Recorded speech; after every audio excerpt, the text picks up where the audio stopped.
बात करते हैं कारपेट एरिया या बिल्टअप एरिया के बारे में। तो स्टेटमेंट 1 क्या दे रखा है, a carpet area which include inner walls and balconies of the structure it is called built up area. Built up area का कंसेप्ट देख लेते हैं कि बिल्टअप एरिया क्या होता है। इसका डेफिनेशन होता है, इसके अंदर carpet plus area covered by the inner wall plus balcony plus staircase plus other liable area जो आते हैं किसके अंदर आते हैं, बिल्टअप एरिया के अंदर आते हैं। In housing India nearly 30% extra over carpet area होता है। सो इसका फॉर्मूला क्या होता है बिल्टअप एरिया का, बिल्टअप एरिया का फॉर्मूला होता है carpet area plus wall area plus terrace plus balcony plus exclusive corridors इसके अंदर आता है। दूसरी बात करते हैं प्लिंथ एरिया क्या होता है। प्लिंथ एरिया क्या होता है, total built up area covered area at A floor level. Total built up area covered area, total built up covered area है, ध्यान से पढ़, total built up covered area at floor level से बोला जाता है प्लिंथ एरिया। इसके अंदर क्या क्या इंक्लूड होता है, इंटरनल वॉल, एक्सटर्नल वॉल और बालकनी इसके अंदर प्लिंथ एरिया के अंदर इंक्लूड होता है। इसकी जो वैल्यू होती है वो 20% से लेके 30% ग्रेटर देन कारपेट एरिया होता है। 10 से 20%, नियरली 30% एक्स्ट्रा कारपेट एरिया होता है। Area include in the plinth area के बाद बात करते हैं। जो वॉल एरिया होता है उसके अंदर क्या क्या होता है, porch, internal shaft duct, lift, staircase, rooms और machine rooms. Area include in plinth area. Next area not include in plinth area. कौन कौन से नहीं होते हैं, जो एक्सक्लूडेड होते हैं वो होते हैं balcony, cantilever porch, external stairs and terrace, open platforms and architectural features like band and cornice. So की कंसेप्ट की समरी देख लेते हैं। जो कारपेट एरिया आता है उसके अंदर होता है यूजेबल इनसाइड स्पेस ओनली। जो बिल्टअप एरिया होता है उसके अंदर कारपेट आता है, बाल्स आती हैं और बालकनीज आती हैं। प्लिंथ एरिया क्या होता है, total covered area by the building, उसे प्लिंथ बोलते हैं। हमेशा जो बिल्टअप एरिया होता है वो ग्रेटर देन होता है कारपेट एरिया से। नेक्स्ट बात करते हैं लिंटल डिडक्शन या ओपनिंग के बारे में। Deduction in lintel over opening is, so correct expression formula क्या होता है, L into T into thickness of wall. ठीक है, ये इसका करेक्ट फॉर्मूला होता है, LT into thickness of wall. तो अब बात करते हैं डिडक्शन इन मैसनरीज। तो उसकी ओपनिंग्स क्या होती है, इसका पर्पज होता है डिडक्शन इन मैसनरीज का to deduct volume of opening like door और विंडोज और आर्चेस। इसका क्या रिक्वायरमेंट होती है, इसके proper method, suitable mathematical rules होते हैं। सो टाइप्स ऑफ ओपनिंग कितने तरीके की होती हैं, रेक्टेंगल्स होती हैं, सेगमेंट आर्च होते हैं और सेमी सर्कुलर आर्चेज होते हैं। ये टाइप्स ऑफ ओपनिंग होती हैं। अब बात करते हैं रेक्टेंगुलर ओपनिंग के बारे में। इसकी जो डिडक्शन क्वांटिटी कितनी होती है, height, width and thickness of wall होती है। इसका फॉर्मूला क्या होता है, PHT, deductions of rectangular.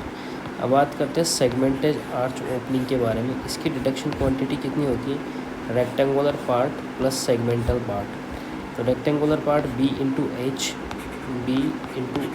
Plus 1/3 B into R into T होता है। ठीक है, अब बात करते हैं सेमी सर्कुलर आर्च ओपनिंग के बारे में। तो ये कैसे होते हैं, इसके अंदर एक्चुअल एरिया होता है 1/2 इंटू πr², और जो डिडक्शन यूज होता है इसके अंदर अप्रोक्सीमेशन मेथड यूज होता है। डिडक्शन किससे यूज होता है, अप्रोक्सीमेशन मेथड से। तो इसका एरिया क्या होता है, एरिया होता है 3/4 इंटू B इंटू R होता है। सो टोटल क्या होगा इसका, B into H plus 3/4 into B into R होता है। कौन सा, सेमी सर्कुलर आर्च की ओपनिंग होती है। अब बात करते हैं lintel over opening. Lintel over opening की डेफिनेशन क्या होती है, इसकी डेफिनेशन होती है ए structural member above the door और विंडो। डिडक्शन की बात करें इसके, तो volume of lintel remove from masonry. इसका फॉर्मूला क्या होता है, लेंथ होती है, थिकनेस होती है और वॉल थिकनेस होती है। ठीक है, अब बात करते हैं आर्च मेशनरी के बारे में। इसका डिडक्शन होता है वॉल्यूम ऑफ आर्च। कैलकुलेशन कैसे कहते हैं, मीन लेंथ इंटू थिकनेस। अब एक एक की कंसेप्ट समरी देख लेते हैं। जो रेक्टेंगुलर होता है वो क्या होता है, B into H into T। Segments क्या होता है 8+1/3 of part. Semi circular use 3/4 approximations. Lintel L T और बाल थिकनेस होता है। Always detect opening volume from the machineries. अब नेक्स्ट बात करते हैं मेजरमेंट्स ऑफ आइटम्स और उनकी यूनिट्स के बारे में। Labour and material for closing cavities its jambs and sills किसके अंदर की जाती है? Labour and material for running metre के अंदर। तो कंसेप्ट बात करते हैं मेजरमेंट्स ऑफ ओपनिंग के बारे में। लाइक आइटम में jambs, sills and head of opening. Measurement method जो होता है इनका ये सेपरेटली इन रनिंग मीटर में होती है। रीजन लीनियर वर्क होता है लेंथ वेस्ट में। अब बात करते हैं unit measurement for different work के लिए। रनिंग मीटर के अंदर कौन कौन से आते हैं? जैसे wall sinking, pile driving, grouting, crack और जॉइंट्स, पाइप सप्लाई, स्ट्राइकिंग और कॉर्नाइस, ये रनिंग मीटर में आती है। उसके बाद आता है स्क्वायर मीटर। स्क्वायर मीटर में क्या क्या चीज़ें आती हैं? Square metre is used for plastering, pointing, dado, white washing, painting, polishing और ग्लेजिंग। ठीक है, ये जो होता है स्क्वायर मीटर के अंदर आता है। अब आती है स्क्वायर मीटर सरफेस वर्क के अंदर क्या क्या यूज होती है? Tile, slate roofing, timber roofing. Square metre surface work के ceiling and shutterings, damp proofing,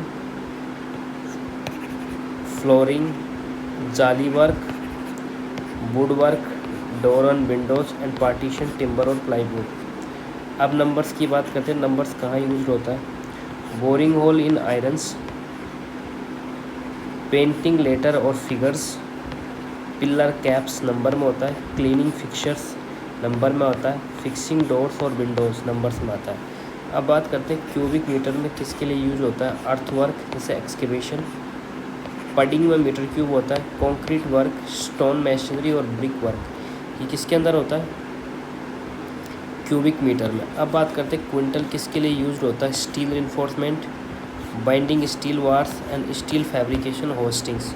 so linear work किस में होता है? मीटर स्क्वायर के अंदर। सरफेस वर्क मीटर में होता है रनिंग मीटर में। सरफेस वर्क जो होता है मीटर स्क्वायर में होता है। वॉल्यूम वर्क मीटर क्यूब में होता है। काउंटेबल आइटम्स जो होते हैं वो नंबर्स में आते हैं और स्टील्स जो होती है वो क्विंटल में होती है। नेक्स्ट बात करते हैं स्क्रैप वैल्यू या ऑब्सोलेसेंस के बारे में। तो स्टेटमेंट 1 क्या कह रहा है कि value of property at the end of utility periods without dismantling that is called scrap value. तो ये सही स्टेटमेंट होगा। Reduction in values due to out of date style that is obsolescence. नहीं, पहला गलत होगा, दूसरा सही होगा। ठीक है, अब कंसेप्ट समझते हैं स्क्रैप वैल्यू कैसे गलत था उस जगह पे। डेफिनेशन क्या है इसकी? Value of dismantle material at the end of useful life. यहाँ क्या लिख रहा है? Value of property at the end of utility periods without dismantling, है ना। तो ये क्या है यहाँ पर? Value of dismantled material at the end of useful life. इसकी कंडीशन क्या होती है? ये प्रॉपर्टीज डिसमेंटल्ड होती हैं। अप्रोक्सीमेशन समझो इसका, तो 10% ऑफ का ओरिजिनल कॉस्ट होता है जनरली। तो इसका फॉर्मूला क्या होता है? Scrap value is equals to initial cost minus total depreciation. Next आता है सैल्वेज वैल्यू। ये क्या होती है? सैल्वेज वैल्यू का कंसेप्ट चेक करते हैं। Value of asset without dismantle at the end of life, जिसके बोला जाता है salvage value. Value of asset without dismantle at the end of life को सैल्वेज कहते हैं। ये एसेट रिमेन ऑफ इंटैक्ट होता है, एसेट रिमेन्स। नेक्स्ट बात करते हैं ऑब्सोलेसेंस। इसका क्या डेफिनेशन होती है? Loss in value due to outdated और design style, causes change in fashion, design improvement, new invention और प्लानिंग चार्ज, ये सब ऑब्सोलेसेंस में आता है। जैसे एग्जांपल होता है old building become unsuitable despite good conditions. की समरी बोलते हैं। स्क्रैप वैल्यू क्या होती है? Scrap value dismantle material value होती है। सैल्वेज वैल्यू क्या होती है? Value without डिसमेंटिंग। ऑब्सोलेसेंस क्या होता है? Loss due to outdated styles. अब बात करते हैं प्लास्टरिंग और सीमेंट मोटार के बारे में। सो क्या निकालना है? Quantity of cement motor 1:6 ratio mix में। तो प्लास्टर की थिकनेस कितनी दे रखी है? 12 mm, नंबर ऑफ वॉल 2 दे रखी है, लेंथ ऑफ ईच वॉल दे रखी है 7.8 मीटर, हाइट दे रखी है 1.25 मीटर। ठीक है, सो क्या निकालना, area of plastering use to compute mortar. तो गिवन डेटा क्या क्या दे रखा है, मिक्स रेशियो सीमेंट सेंट का 1/6 दे रखा है, थिकनेस ऑफ वॉल जो दे रखी है प्लास्टर की थिकनेस वो 12 mm दे रखी है, लेंथ ऑफ वॉल दे रखी है वो 7.80 मीटर दे रखी है, 2 वाल है टोटल, हाइट कितनी दे रखी है 1.35। तो सबसे पहले आप निकालेंगे टोटल लेंथ ऑफ वॉल, तो कैसे निकलेगी n इंटू एल, तो 2 इंटू 7.80, तो ये हो जाएगा आपका 15.6 मीटर। उसके बाद निकालेंगे अपन एरिया ऑफ प्लास्टरिंग, तो एरिया ऑफ प्लास्टरिंग कैसे निकालेंगे, लेंथ इंटू हाइट से, तो एरिया बराबर लेंथ इंटू हाइट, तो ये हो जाएगा 15.6 इंटू 1.25, हाइट इतनी दे रखी है, तो ये आ जाएगा 19.5 मीटर स्क्वायर। अब अपने पास दो चीज़ होगी, लेंथ होगी, एरिया होगी। अब फाइनल रिजल्ट्स निकालना अपन को, टोटल प्लास्टरिंग कितनी करनी है, टोटल प्लास्टरिंग एरिया कितने पे करना है, 19.5 मीटर पर। सो प्लास्टर क्वालिटी डिपेंड्स किस चीज़ पे करती है, area of wall, thickness of plaster and maximum ratio. पूछा क्या है, क्वांटिटी ऑफ सीमेंट रिक्वायर्ड पर। So first step always find total surface area.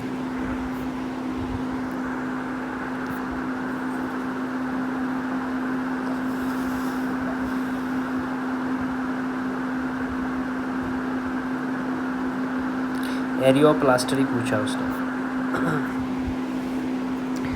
अब बात करते हैं वैल्यूएशन मेथड्स या रेंटल मेथड के बारे में। ये होता क्या है, क्वेश्चन क्या पूछ रहा है, correct statement about the methods of valuation. Statement 1 कहता है कि rental methods of valuation is suitable when rent is known और probable rent is determined by the inquiries. दूसरा कह रहा है कि valuation based on profit is a type of development methods of valuation. तो उसमें से करेक्ट ऑप्शन चूज करना है। तो पहला क्या कह रहा है कि rental methods of valuation is suitable when is rent is known और probable rent is determined by the inquiries, पहला सही होगा इसमें। तो स्टेटमेंट 1 का एनालिसिस देखते हैं कि रेंटल मेथड्स ऑफ वैल्यूएशन क्या होता है। ये यूज्ड कहाँ पर होता है, कब यूज होता है, जब एक्चुअल रेंट इज नोन हो और probable rent can be found by the inquiries. So statement 1 also is correct. अब स्टेटमेंट बी की बात करते हैं। इसमें लिखा है कि valuation based on profit, valuation based on profit is a types of development methods. तो प्रॉफिट बेस्ड वैल्यूएशन देखते हैं, ये बेस्ड ऑन होता है profit generated from the property और business, not a type of development. ठीक है, तो ये टाइप ऑफ डेवलपमेंट पर बेस्ड नहीं होता है, ये बेस्ड ऑन होता है किस पे, profit generate from the property. So final answer A correct होगा, बी इनकरेक्ट होगा। तो रेंटल मेथड्स की बात करते हैं। रेंटल मेथड्स के डिपेंड्स ऑन द रेंट होता है, एक्चुअल और एस्टिमेटेड। प्रॉफिट मेथड्स क्या होता है, ये डिपेंड ऑन होता है इनकम और प्रॉपर्टी पर। डेवलपमेंट मेथड क्या होते हैं, ये डिफरेंट मेथड्स होते हैं, नॉट प्रॉफिट बेस्ड पे नहीं होते हैं।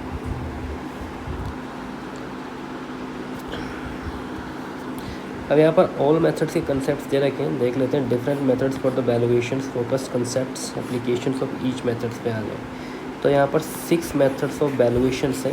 पहला मेथड है रेंटल मेथड वैल्यूएशन, दूसरा direct comparison of capital value, तीसरा वैल्यूएशन बेस्ड ऑन प्रॉफिट, चौथा वैल्यूएशन बेस्ड ऑन कॉस्ट, चौथा development methods of valuation, and next है डेप्रिएशंस मेथड्स ऑफ वैल्यूएशन। तो सबसे पहले अगर बात करेंगे हम तो किस चीज़ पे बात करेंगे, valuation based on profit, valuation based on profit, दूसरा रेंटल मेथड्स ऑफ वैल्यूएशन, तीसरा डायरेक्ट कंपैरिजन मेथड। तो हम बात करेंगे वैल्यूएशन बेस्ड ऑन प्रॉपर्टी। ये सिमिलर टू तो होता है रेंटल मेथड के। ये किसके लिए एप्लीकेबल होता है, होटल्स, शॉप और सिनेमास के लिए। होटल्स, शॉप्स और सिनेमास के लिए होता है कौन सा, valuation based on profit method. हम इस मेथड की बात कर रहे हैं। ये रेंटल मेथड जैसा ही होता है, किस किस पे बेस्ड होता है, होटल, शॉप और सिनेमाज पे। इसकी जो इनकम फ्रॉम होती है वो रेंट से आते हैं। इनका नेट प्रॉफिट क्या होता है, after deducting all outgoings and include interest of the capital and include owners and lower remunerations. ठीक है। दूसरा आता है रेंटल मेथड्स। रेंट्स, इसका जो नेट इनकम होती है रेंट माइनस ऑल आउटगोइंग्स। तो इसमें स्टेप्स क्या होती हैं? Assume suitable rent of interest, find year of purchase and capitalised value is equals to the net income into year of purchases. So condition क्या होती है? रेंट मस्ट बी नोन और determined by the inquiries. So also called as income based methods होता है। कौन सा? Rental method. Next आता है डायरेक्ट कंपैरिजन मेथड। ये बेस्ड ऑन होता है किस चीज़ पे बेस्ड होता है? Capital value of similar property, capital values of similar properties पे। सो ये कब यूज होता है? जब rental value is not available होती है तब ये यूज होता है। तो कंपैरिजन करते हैं इसका, तो property compare with the similar locality of the property. Next चौथा मेथड्स आता है development methods of valuation. Development methods of valuation ये कब यूज होता है? ये कब डेवलप होता है? जब undeveloped and partially developed land होती है तब ये मेथड्स यूज होता है। इसके स्टेप्स क्या होते हैं? इसमें डिवाइडेड लैंड इनटू प्लॉट्स में डिवाइड किया जाता है, फिर इसमें प्रोवाइड किए जाते हैं रोड, पार्क, ईटीसी। देन इसमें से डिडक्ट किया जाता है डेवलपमेंट कॉस्ट, फिर इसको फाइनल कैलकुलेट किया जाता है फाइनल वैल्यू से। तो एप्लीकेबल कब होता है ये? When large land need for the development, तब इसका यूज होता है। नेक्स्ट बात करते हैं वैल्यूएशंस ऑन कॉस्ट। ये किस पे बेस्ड होता है? कॉस्ट ऑफ कंस्ट्रक्शन पे। वैल्यूएशन बेस्ड ऑन कॉस्ट जो होता है ये कंस्ट्रक्शन कॉस्ट पे डिपेंड करता है। नेक्स्ट आता है डेप्रिसिएशन मेथड। डेप्रिसिएशन मेथड किस पे बेस्ड होता है? Reduction in value due to age और यूज़। तो ये डेप्रिसिएशन मेथड्स होते हैं। तो किसके की कंसेप्ट समझ लेते हैं। रेंटल एंड जो प्रॉफिट होते हैं वो इनकम बेस्ड होते हैं। डायरेक्ट कंपैरिजन जो होते हैं वो मार्केट कंपैरिजन पे बेस्ड होते हैं। डेवलपमेंट जो होते हैं वो फ्यूचर पोटेंशियल लैंड यूज पे होते हैं। कॉस्ट होते हैं जो कंस्ट्रक्शन कॉस्ट बेस्ड होते हैं। और डेप्रिसिएशन हो जाते हैं value reduction over the time होते हैं।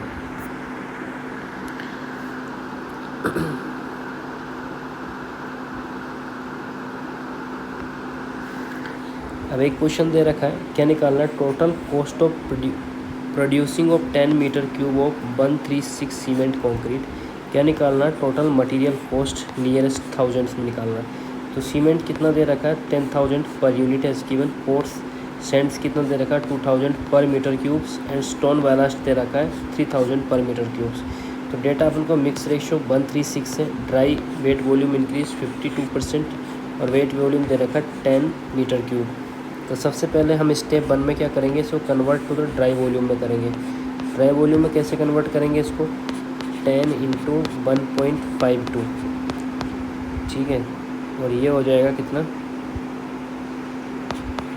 15.2। अब मटेरियल की क्वांटिटी निकालना, सीमेंट निकालना। सबसे पहले सीमेंट कैसे निकालना? 6 3 9 1 10 1/10 ऑफ 1/10 इंटू 15.5 15.2 इक्वल्स टू 1.52 हो जाएगा मीटर क्यूब में। उसके बाद कोर्स सेंड निकालना। कोर्स कैसे निकालना है? कितना है? 3 पार्ट्स है कोर्स का। 310 इंटू 15.2 इक्वल्स टू 4.56। ठीक है। तो ये आ जाएगा, यहाँ से निकल रहा है ना। नेक्स्ट आ जाएगा स्टोन। स्टोन का कितना पार्ट्स है? 6/10 into 15.2 equals to 9.12 metre cube आ जाएगा। अब बात करते हैं मटेरियल कॉस्ट के बारे में। तो मटेरियल कॉस्ट निकालते हैं इसकी, है ना। तो सीमेंट कितना है? 10,000। तो उसको मल्टीप्लाई कर देंगे किस वैल्यू से? इस वैल्यू से। तो इसको मल्टीप्लाई करेंगे 10,000 इंटू 1.52। ये आ जाएगा आपके पास में 15,000 इंटू 200। सीमेंट की वैल्यू निकल के आ गई। कोर्स सेंड की वैल्यू निकालते हैं। तो कितनी दे रखी है? 2000 दे रखी है इंटू 4.56 है। तो ये निकल के आ जाएगी 9120। उसके बाद में आता है सेंड बैलास्ट। इसकी वैल्यू दे रखी है 3000। कितना निकल के आ रहा है इसकी वैल्यू? इसकी वैल्यू निकाल के आ रहा है 9.12। तो ये निकल के आ जाएगी 27,360। ये जो टोटल वैल्यू होएगी वो होएगी 51,680, नियरली 51,000। तो इसका राइट आंसर 51,000 हो जाएगा। तो always convert into wait volume से ड्राई वॉल्यूम करने के लिए क्या किया जाता है? मल्टीप्लाई किया जाता है 1.52 से। और जो मिक्स रेशियो होता है उसका टोटल पार्ट्स जो होता है 136 टोटल 10 हो जाएगा। तो क्वांटिटी कैसे निकालनी है? मटेरियल पार्ट से टोटल इनटू ड्राई वॉल्यूम से। कॉस्ट कैसे निकालती है, क्वांटिटी इनटू रेट से। अब बात करते हैं वुड वर्क क्वांटिटीज़ और डोर और शटर्स के लिए।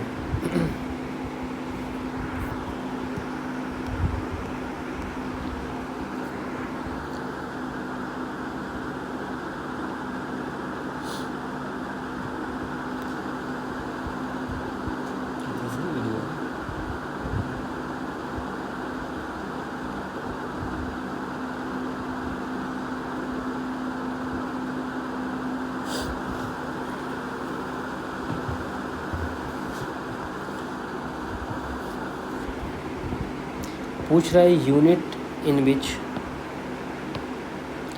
क्या पूछ रहा है, unit in which quantity of wood work door और शटर्स आर कंप्यूटेड। तो क्या आएगा इसमें, area in square metre, numbers नहीं आएगा। Unit in which quantity of wood work door और शटर्स के लिए एरिया इन स्क्वायर मीटर में लिया जाएगा। तो यूनिट मेजरमेंट्स की बात कर लेते हैं, जो मीटर्स में क्या क्या आ जाएगी, ball sinking, pile driving, dag billing and supply of pipe skirting और कॉर्नाइस। स्क्वायर मीटर्स में क्या, plastering, pointing, dado, white washing, painting, glazing and polishing. Square metre से स्क्वायर में, और स्क्वायर मीटर में वुड वर्क के लिए क्या क्या आ जाएगा, डोर, विंडो, शटर और wood partitions and fly boards. Cubic metre में क्या क्या आएगा, अर्थवर्क, एक्सकेवेशंस, कंक्रीट और ब्रिक वर्क, ये स्टोन मेसन। नंबर्स में क्या क्या आ जाएगा, fixtures, fittings, item content individually. So wood work, door और shutter always measured in area metre square, structural work measured into volume metre cube, finishing work measured into area of metre square. अब बात करते हैं approximate quantity methods के बारे में in super structure. Approximate method quantity in super structure, question क्या दे रखा है, in appropriate quantity methods for super structure. Correct answer था इसका, price per running metre is determined. Approximate estimate methods की अगर हम बात करें तो इसमें क्या क्या आता है, plinth area, square metre methods, cubic metre methods, approximate quantity with bill methods, service unit and unit rate methods, bay methods, cost comparison methods and cost from the material and labours. तो हम बात करते हैं approximate quantity with bill methods के लिए। क्या क्या होता है इसमें, approximate quantities with bill method, जो इसमें स्ट्रक्चर होता है वो डिवाइडेड होता है इनटू टू में, फाउंडेशंस और super structure. Inclusive of the plinth होता है, inclusive of the plinth structure divided into two parts like foundation and super structure. Foundation cost क्या होती है, cost per running metre calculated होती है, total length of foundation consider की जाती है include plinth level. Super structure की बात करें तो cost per running metre calculate होती है based on total length of board and use to find total cost of super structure. Total cost क्या हो जाएगी, foundation cost plus super structure cost. तो की कंसेप्ट समझते हैं, रनिंग मीटर कंसेप्ट क्या होता है, cost based on the length not area volume. Used कहाँ होती है, अप्रोक्सीमेशन एस्टीमेट के अंदर। सो उसका डिवीजन क्या हो जाता है, फाउंडेशन सेपरेट हो जाता है, सुपर स्ट्रक्चर सेपरेट हो जाता है। फाइनल अंडरस्टैंडिंग के लिए super structure cost is always calculated as the per unit running. अब बात करते हैं कॉस्ट एलोकेशंस या डिटेल्ड एस्टीमेट के बारे में। The term describing process of allocating cost to individual item और कंपोनेंट कॉल्ड कॉस्ट एलोकेशन। तो कॉस्ट एलोकेशन का कंसेप्ट सबसे पहले हम देखते हैं। The term describe process of allocating cost to individual items. Cost allocation की definition क्या होती है, distributions of the total project cost to the specific items, elements और component basis on the systematic and logic methods. Term describe process of allocating cost to the individual items. So cost allocation concept क्या हो जाएगा, distributions of the total project cost into specific item, elements and components. cost allocation का purpose क्या होता है, ensure करता है proper assessment of the cost, assignment of the cost, improve accuracy of estimates, provide detailed cost breakdown, and support decision makings में। किस किस में? Ensure proper assignment of cost, improve accuracy of estimation, provide detailed cost breakdown and support decision makings में। Next आता है importance in detailed estimation के अंदर क्या हेल्प करता है? Accurate project costing, better understanding of cost components, clear distribution of expense and effective project management में। तो इम्पोर्टेंस इन डिटेल एस्टिमेट क्या हेल्प करता है? Accurate project costing, better understanding of the cost, clear distribution of the expense and effective project management. तो इससे क्या निकल के आता है आउटकम? मोर रिलायबल एस्टिमेट हो जाता है और इम्प्रूव होती है प्लानिंग में, कंट्रोलिंग में। द रिलेटेड टर्म की बात करते हैं, cost distribution, similar but not exact terms, rate analysis, calculation of unit rate, cost estimation, overall cost of calculation. So cost allocation क्या होता है? Assigning total cost into individual components और items.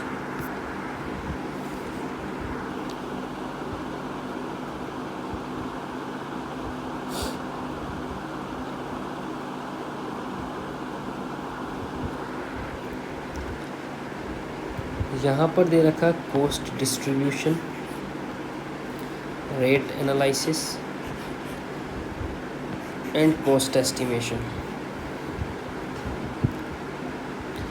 1 by 1 पढ़ते हैं। कॉस्ट डिस्ट्रीब्यूशन और rate analysis और cost estimation के बारे में। Concept of understanding of focus किस किस पे चर्चा करता है? Meaning plus role in detailed estimation. इसकी डेफिनेशन क्या होती है? Allocating project cost to the specific work item और component, this is cost distribution. Cost distribution का जो ब्रेकडाउन होता है ये डिवाइडेड इनटू होता है cost into materials, labour, equipments और ओवरहेड। ये कॉस्ट का डिस्ट्रीब्यूशन होता है। और इसकी इंपॉर्टेंस क्या होती है कॉस्ट डिस्ट्रीब्यूशन की? ये देता है clear understanding of expense distributions, help in budgeting और हेल्प इन कॉस्ट कंट्रोल में। Help in budgeting, help of cost control में किसका? कॉस्ट डिस्ट्रीब्यूशन की डेफिनेशन है। अब रेट एनालिसिस की डेफिनेशन की बात करें तो calculation of the cost of construction activities, calculation of cost of construction activities. इसके अंदर क्या क्या आती है? मटेरियल रेट, लेबर रेट और इक्विपमेंट रेट, इसको रेट एनालिसिस होता है। Calculation of the cost of construction activities, cost of construction activity इसका क्या प्रोवाइड करती हैं? Detailed cost breakdown, help in budgeting and planning, ensure realistic cost estimate. अब cost estimate की डेफिनेशन क्या होती है? Total cost calculation of the all project element, ये कॉस्ट एलिमेंट्स होती हैं। इसमें इंक्लूड क्या क्या होती है? क्वांटिटी, मटेरियल, लेबर और ओवरहेड चार्ज। क्या इंपॉर्टेंस होता है इसका? प्रिडिक्ट करता है total project cost, help in financial planning और कंट्रोल एक्सपेंडिचर्स। तो ओवरऑल कनेक्शंस क्या हो जाएगा? जो कॉस्ट डिस्ट्रीब्यूशन होता है ना वो डिवाइड करता है कॉस्ट को, रेट एनालिसिस होता है ना वो फाइंड करता है यूनिट कॉस्ट को, जो कॉस्ट एस्टिमेशन होता है ना वो टोटल कॉस्ट देता है। Quantity where work is complete within fixed sum और fixed time irrespect of the quantities. क्या बोला जाता है उसको? Lump sum contract. तो कॉन्ट्रैक्ट के टाइप्स देखेंगे हम, लमसम, फिक्स्ड, आइटम रेट और शेड्यूल। तो बात करते हैं contract where work is complete within fixed sum and fixed time irrespective to the quantities. तो क्या आ जाएगा इसके अंदर? लमसम कॉन्ट्रैक्ट होता है। तो सबसे पहले देखेंगे हम लमसम कॉन्ट्रैक्ट। लमसम कॉन्ट्रैक्ट की डेफिनेशन क्या होती है? Contractor agree to complete a work for a fixed total price within a specified time. Contract agree to complete works for a fixed total price within a specific time. इसके की features क्या होते हैं? Price is fixed regardless of actual quantity and qualities. की features क्या होते हैं इसमें? कि जो प्राइसेज होती है फिक्स्ड होती है रिगार्ड ऑफ एक्चुअल क्वांटिटीज़ और क्वालिटीज़ के बारे में, विच basis entire project cost decide before hand. Condition क्या होती है? Suitable when scope is well defined. अब बात करते हैं फिक्स्ड कॉन्ट्रैक्ट क्या होता है। इसकी क्या डेफिनेशन होती है? Price is fix for the entire project, so similar to the lump sum contract जैसा ये होता है। नेक्स्ट आता है आइटम रेट कॉन्ट्रैक्ट। इसकी क्या डेफिनेशन होती है? Payment is based on actual quantity of work done. Item rate contract क्या होता है कि जो पेमेंट होता है वो बेस्ड ऑन होता है actual quantity of work done. So cost क्या होती है? या फिक्स नहीं होती, ये डिपेंड ऑन होती है क्वांटिटीज़ पर। ये इसकी जो बेसिस होती है unit rate for each item होता है। नेक्स्ट आता है शेड्यूल कॉन्ट्रैक्ट। शेड्यूल कॉन्ट्रैक्ट की क्या डेफिनेशन होती है? Work described with detailed list of material, quantities and rates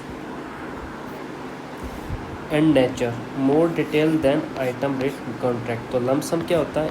एक फिक्स्ड टोटल कॉस्ट होती है। फिक्स्ड कॉन्ट्रैक्ट क्या होता है? ये ऑल्सो फिक्स प्राइस होती है। आइटम रेट क्या होता है? ये डिपेंड ऑन क्वांटिटी पे करता है। और शेड्यूल क्या होता है? डिटेल्ड आइटम बेस्ड कॉन्ट्रैक्ट होता है। ठीक है, देख लो उसको एक मिनट।